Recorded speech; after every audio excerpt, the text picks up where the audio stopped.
যদি পড়ো না আল্লাহ তোমার চেহারাটা কি নূর হরাই লাইবা, নামাজ যদি পড়ো না এই জমিনটা কি বুকা আর পিপাসিত অবস্থায় দুনিয়া ছাড়ি যাইবা। খাও নাউজুবিল্লাহ। ও পর্দানিশীর মা বোনেরা, নামাজ ছাড়িয়া যদি কবরের ভিতরে যাও, বুকা অবস্থায় দুনিয়া ছাড়িয়া যাইবা, পিপাসিত অবস্থায় দুনিয়া ছেড়ে যাইবা। আমার নবী ফরমায় বেনামাজির মুখ তামাম পৃথিবীর পানি যদি দেওয়া মৌতর সময় ওই বান্দার পানির পিপাসাও মিটবে না। খাও নাউজুবিল্লাহ। আল্লাহর নবী ফরমায় ও আমার সাহাবায়ে কেরাম, তুমি তান যদি একটা ছাগল যারা খায় না এরা বালা মানুষ দিনা বালা মানুষ না এখন চাই বালা মানুষ, তারা মাছ মারি খায় না, কিন্তু মাছ মারনেওয়ালার সাথে কুটুমালা আছে, কথা হয় না, এরারে বুঝায় না, নসিহত করে না, বাধা দে না, কুটুমালা নষ্ট হয়ে যাইব। খালি তো চা হয়তো রাবি একদূর গেলে। ও যুবক ভাই নকল, কিছুদিন এইভাবে অতিক্রম হওয়ার পর আল্লাহ তারার উপরে বেদার হয়ে গেলা, আল্লাহ তারার উপরে গজব নাজিল করে দিলা। পরের দিন সকালে ফজরের বাদে ওই যে 12,000 জমাত যারা আলাদা আছেন তারা বাড়ির থেকে বার হইয়া আপনার ওই দিকে খেয়াল করলা কোনো মানুষের লড়া চড়া পাওয়া যায় না। কিতা হইল, গাঁয়ের ভিতরে ঢুকিয়া গিয়া দেখো গ্রামের একটাও মানুষ না, সব মানুষগুলা বান্দরে পরিণত হয়ে গেছেন। খাও নাউজুবিল্লাহ। ও যুবক ভাইরা, কোরআনে কারীমের ভিতরে আল্লাহ পাক বলেন ওয়ালাকাদ আলিমতুমুল্লাযীনা তাদাউ মিনকুম ফিস সাবতি ফাকুল্না লাহুম কুনু কিরাদাতান খাযিন। আল্লাহ পাক বলেন স্মরণ করো সেই সময়ের কথা, তোমাদের মধ্যে তাকিয়ে যারা শনিবার কুর দিনের ব্যাপারে সীমা লঙ্ঘন করছিল, আমি আল্লাহ তারারে কইছি তোমরা জলিল বান্দর হয়ে যাও। সঙ্গে সঙ্গে ওই মানুষগুলা বান্দরে পরিণত হয়ে গেছে। খাও নাউজুবিল্লাহ। ও যুবক ভাইরা, যত বুড়া মানুষ আল্লাহ সব শুয়োর হয়ে গেছেন। খাও নাউজুবিল্লাহ। আর যত জোয়ান মানুষ আসলে সব বান্দর, ছোট ছোট বাচ্চা যারা তারাও বান্দর হয়ে গেছে। যত বুড়া বেটার বেটি নাল্লা সব আপনার শুয়োর হয়ে গেছে। আর যখন এই ওই সাইটের মানুষগুলা যখন তারার মাঝখানে গিয়া ঢুকলা, কারণ প্রত্যেকের কুটুমালা আছে না নাই, খেউরর বউ নাইনু আছে, খেউরর চাচা আছে, খেউরর আপনার ভাই আছে, খেউরর বনি বাড়ি আছে, এইভাবে সম্পর্কিত মানুষ। ওই সময় হইতরা একে অন্যরে তারা চিনচন বালামতে, বান্দররা তারা নিজের কুটুমে চিনছে, কিন্তু কথা কইতে পারে না। মুখ লড়াইয়া লড়াইয়া চকুর ফানি ফালাই দোয়া চাই যার হইছে। আমরা লাগি দোয়া কর আল্লাহ যেন গজবটা ফরাইয়া দিতা। ও যুবক ভাইয়া, মুরব্বী মামারা, যারা যারা আপনার কৌশলে মাছ মানলো তারাও বান্দর হইল, আর যারা মাছ মান্নেওয়ালারা সমর্থন করতো তারারেও আল্লাহ গজব দিয়া বান্দর আর শুয়োর বানাইলাইলা। খাও নাউজুবিল্লাহ। ও যুবক ভাই নকল, একমাত্র বাসিলা যারা হরিয়া গেছিলাম, যারা হরিয়া গেছিলাম বলে তোমরা লোকে কুটুমালাও নাই। তোমরা যদি মানো না, ওভারটেক করো, সীমালঙ্ঘন করো, আর তোমরা যদি এইভাবে মাছ মারিয়া খাওয়া বন্ধ করো না, আমরা সমাজ দিলাইলাম, বের দিলাইলাম, পার্টিশন দিলাইলাম, তোমাদের সাথে কোনো সম্পর্ক নাই। একমাত্র এই উলামা সুলা আল্লাহ ওয়ালা দিনদার মানুষ সকল আল্লাহর গজবটা কি বাঁচিয়েছে, আর বাকি দয়া দল আল্লাহর গজবে ধ্বংস হয়ে গেছে। খাও নাউজুবিল্লাহ। যারা মাছ মারছে তারাও বান্দর হইছে, আর যারা মারছে না অর্থাৎ মারনেওয়ালারে সাপোর্ট করছে তারাও বান্দর হইছে। ভাইয়ের বুঝবাইছেন নি মা? ও যুবক, আজ সমাজও কিছু মানুষ আছে এক দলের ড্রাগস খায়, আর এক দলের কুটুমালা আছে তারা খায় না, বাধাও দেয় না, কুটুমালা নষ্ট হয়ে যাইব। আছে না নাই? খাও। এক দলে সুদ খায় আর এক দলে খায় না, কিন্তু বাধাও দেয় না, কুটুমালা নষ্ট হয়ে যাইব। যারা রাখিও শক্তি থাকার পরে যদি বাধা দেও না, তার উপরেও বিপদ আছে না ভাই? নবী যে ফরমাইতরা মান রাআ মিনকুম মুনকারান ফালিয়ুগাইয়িরহু বিয়াদিহি ফাইন লাম ইস্তাতি' ফাবিলিসানিহি ফাইন লাম ইস্তাতি' ফাবিকলবিহি ওয়া যালিকা আযআফুল ঈমান। ও যুবক ভাইরা, এক নম্বরে কইতরা শক্তি যদি তাকে হাত দিয়া বাধা দেও, হাত দিয়া প্রতিরোধ করো। সমাজের মধ্যে আমরা ড্রাগস চলতে দিব না, আমরা আপনার ফ্রি ফায়ার চলতে দিব না, আমরা তীর খেলা চলতে দিব না, এই সমাজের ভিতরে সুদর ব্যবসা আমরা চলতে দিব না। হাত দিয়ে যদি প্রতিবাদ করতে পারো, এটা হলো ইমানের 1 নম্বর স্তর। কও সুবহানাল্লাহ। যদি বুঝবা হাত দিয়ে প্রতিবাদ করার লাগলে ডেগার হারাই দিব ফেটে দিয়া, নতুবা বিকালে তোমার উপরে হামলা শুরু হয়ে যাইব। আসে না নাই পর্যায়ে বাধা দিলেও তো বিপদ। এইরকম যদি হইয়া থাকে, হাত দিয়া শক্তি দিয়া বাধা দেওয়ার কোনো ক্ষমতা নাই। নবী যে ফরমাইত রাফা ইল্লাম ইয়াস্তাতি বিলিসানিহি, জবান দিয়ে সমাজের মধ্যে আপনি প্রতিরোধ করিয়ে তুলো রে বাবা, জবান দিয়ে তুমি প্রতিবাদ করো।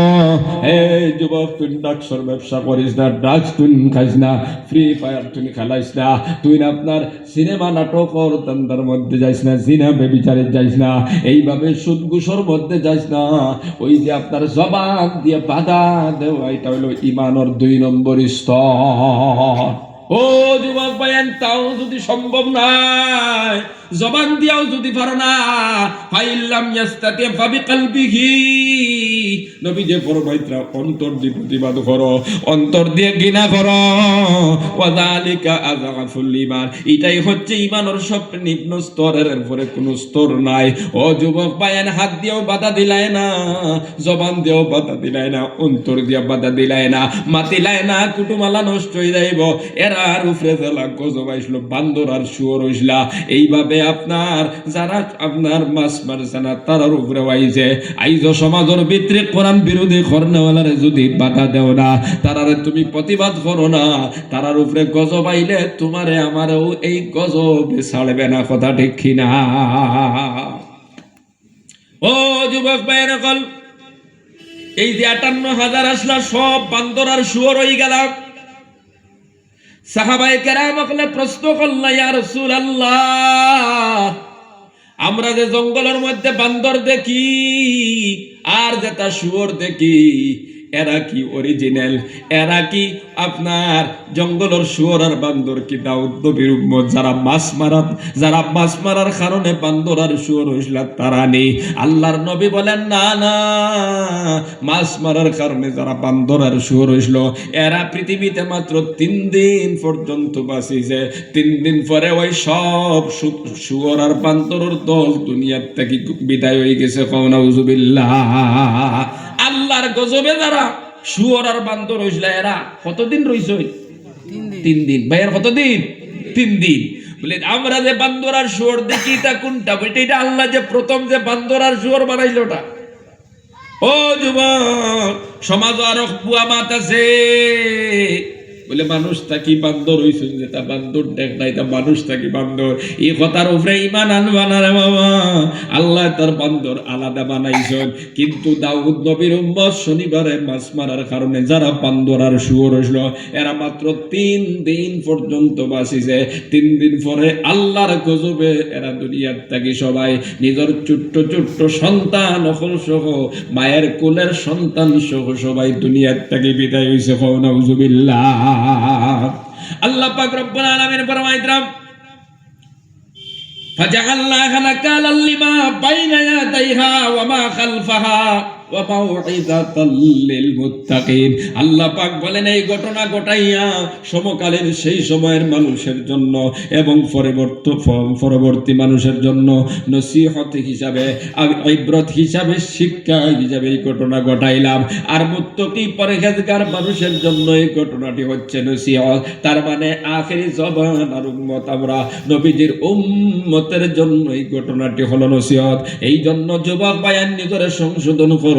আমরা হারাম খাইতাম না, হারামের লগে সম্পর্ক রাখতাম না, সুদ খাইতাম না, সুদের লগে সম্পর্ক রাখতাম না, ঘুষ খাইতাম না, ঘুষের লগে সম্পর্ক রাখতাম না। আমরা কোরআন বিরোধী কোনো কাম করতাম না, সমাজের মধ্যে অন্যায় ভাবে আমরা চলতাম না, অন্যায়কারীদের সমর্থন করতাম না।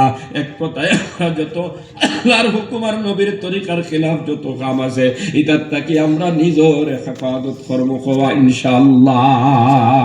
সবে হাতটা এখন ইনশাআল্লাহ। শেষ কথা, যুবক ভাইয়ের সকল মুরব্বী বাবারা, যে কয়দিন হায়াতে আছো সব সময় ভালো কাম করো, নেক আমল করো রে ভাইয়া। কবর যাইবা গিয়া ওই কবরের মধ্যে গিয়া ফুটি রইবাই। আমল যদি তোমার সঙ্গে থাকে না, নেক আমল যদি থাকে না, অসহায় হিসাবে কবরও থাকবা। এই জন্য তুমি সব সময় কবরের চিন্তা করিও রে ভাই। আমার লগর ভাই কবরের বাসিন্দা হয়ে গেল, আমার চাচা কবরের বাসিন্দা হয়ে গেল। আমি যদি কবরও যাই, সুদর লগে সম্পর্ক লাগাইয়া যদি কবরও যাই, ঘুষ খাইয়া যদি কবরও যাই, নামাজ ছাড়িয়া যদি কবরও যাই, মিশা মাতিয়া যদি কবরও যাই, জিনা বেবিচারি করিয়া কবরও যাই, তাহলে ওই কবরটা হবে জাহান্নামের গাড়া। নাউজুবিল্লাহ। ও যুবক ভাইয়েরা, কাল নামাজ ছাড়িও না, 5 ওয়াক্তের নামাজ পড়িও। আজকে সমাজের ভিতরে নামাজের অভাব, অথচ ইমানের পরে সবচেয়ে বড় দৌলত হচ্ছে নামাজ। ইসলামের 5টা কোটির মধ্যে 2 নম্বর কোটি হচ্ছে নামাজ। ও যুবক ভাইয়া, নামাজ পড়িও। নামাজ পড়লে ঘরের মধ্যে বরকত পাইবা, জিন্দেগির মধ্যে বরকত পাইবা। নামাজ পড়লে বড় বড় বিপদের সম্মুখীন হইতে না, মুসিবতের সম্মুখীন হইতে না। নামাজ যদি পড়ো না, আল্লাহ তোমার চেহারাটা কি নূর হরাই লাইবা। নামাজ যদি পড়ো না, এই জমিনটা কি বুকা আর পিপাসিত অবস্থায় দুনিয়া ছাড়ি যাইবা। খাও নাউজুবিল্লাহ। ও পর্দানিশীর মা বোনেরা, নামাজ ছাড়িয়া যদি কবরের ভিতরে যাও, বুকা অবস্থায় দুনিয়া ছাড়িয়া যাইবা, পিপাসিত অবস্থায় দুনিয়া ছেড়ে যাইবা। আবার নবী ফরমায়, বেনামাজির মুখ তামাম পৃথিবীর পানি যদি দেওয়া মৌতের সময়, ওই বান্দার পানির পিপাসাও মিটবে না। খাও নাউজুবিল্লাহ। আল্লাহর নবী ফরমায়, ও আমার সাহাবায়ে কেরাম, তুমি তাই যদি একটা ছাগল চিন্তা লোট খাইলাও, তার খাল যদি খাটি খাটি সিঁড়ি সিঁড়িলা মানে শুরু করো, খালা শুরু করো, কেমন কষ্ট হইব। আল্লাহর নবী বলেন, এর চাইতে কোটি কোটি গুণ কষ্ট হইব একটা বেনামাজি মানুষ সরজান বার হয়ে যাওয়ার সময়। খাও নাউজুবিল্লাহ। ও যুবক ভাইয়ের, এই জন্য শেষ কথা কইয়া যায়, আর নামাজ ছাড়িও না। নবী যে ফরমাইতেন, নামাজ ছাড়িয়া যদি কবর যাও, তোমার কবরটারে এমন ছোট বানায় দেওয়া হবে। আল্লাহর নবী বলেন, বেনামাজি কবরে এমন একটা সিবা মারবো, তোমার এক সাইডের হাড্ডি আর এক সাইডের দিকে এইভাবে ঢুকি যাইব, আর সঙ্গে সঙ্গে তোমার কবরের ভিতরে আগুন জ্বালাইয়া দেওয়া হবে।